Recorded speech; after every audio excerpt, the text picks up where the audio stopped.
it can mean that Scoot got going as a scorer in that last game for tonight with Bamo. Yeah, I'm not really that concerned by scoring. It's just more his playmaking, and if scoring comes in that, I'm all for it, But his ability to get downhill was so important for us. That's some of the things Dame was doing. That's what Giannis does. But other than that, we don't have a lot of guys doing that. And getting to the paint for both teams is really important. I mean, they got to the paint, I think 53 times, create 71 points out of it. That doesn't mean in the paint. It means just create points. I guess just for you guys defensively, what do you feel like you guys kind of lost last game? About everything. I didn't think we played particularly well. I think the biggest part of it was keeping the ball in front of us. I thought they took us off the dribble at every position. And when they get in the paint, they create havoc, and they did that all game. Offensively, I thought hurt our defense. Didn't think we passed the ball the way we passed the ball. I think we had like 70 less passes than the game before. That's hard to do, but we did it. A lot of that means bad floor balance, tough shots, and they're off and running. Doc, just mindset coming off that travel day, maybe some film, mentioning how deflating it was in the moment of it before. But now that you've had the 40 hours or so, just kind of what have you seen the team kind of pick itself back? Yeah, the human spirit's amazing. It really is. That was a tough night. A late game, you wait all night to play the game, everybody's excited, and that happens. It definitely deflated probably everybody,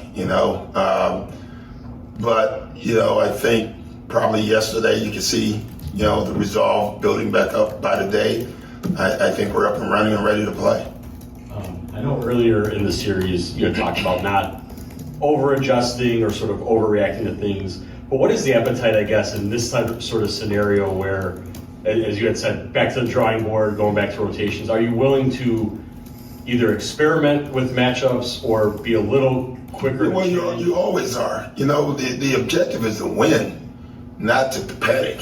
There's a big difference. I can come in and every 4 minutes make a change, and I don't know if that does anything but makes you lose, So every adjustment you make, we talk about it as a staff every day, not just during the playoffs. And we think we're ready for that. Doc, with Ryan back in the rotation now, how does he receive some of these challenges? I mean, just taking the three-pointer after they challenged him on the 8-second violation. Yeah. I thought told a lot about his spirit and resilience. Yeah, he's a scorer at heart. So the best thing for him was to give him a shot after that turnover. He'll take that, and that's easy for him. He's a really confident kid. He really is. He didn't have a great defensive night more than the other side the other night, but he was in line with everyone else, and that's all we've talked to him over the last 40 hours.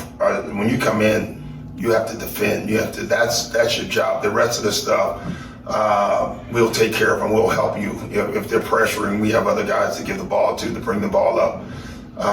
We don't really run a point guard late in the offense, so we just need guys to bring the ball up to start the offense. Doc, Giannis is averaging, I think, like 35-18 in elimination games the past few years. You've been around him for a couple of years. How special is he in a moment like this? He's just special. And I think he's just special in every moment. He just is. He's competitive. He's a competitor. And, he doesn't like being in these situations like no one else does. But he sure relishes them in another life, you know what I'm saying? So he'll be ready. I can guarantee you that. Game doing? He's doing okay. We had a good talk today. It's funny. He said, and I don't want to. He said two things which I love. One, the first one, he just said, "I can't believe I'm here." And then the second one is, "I'm not going out this way. I can guarantee you that." That's what I meant a lot about the human resolve. It's amazing. He's already talking about his return and being better and being ready. We had a long talk about that today as well.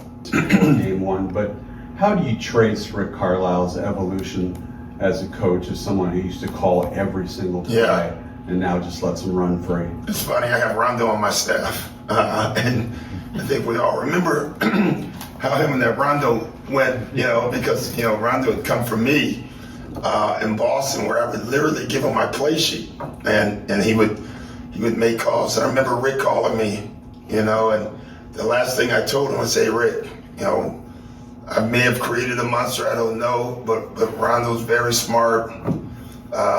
You're gonna have to let him, help you on the floor. And Rick was like, yeah. And then I think it was 24 hours later, you could see them get into it on the sideline because Rondo didn't want to call that call. I think that lasted a month. I think all of us have had to change. Where Rick has been always good, in my opinion. He just, he coaches the team that he has. And I think he realized early on with Halliburton, this may be one of those teams where I just have to wind him up and let him go. And I think that's why he's such a sensational coach.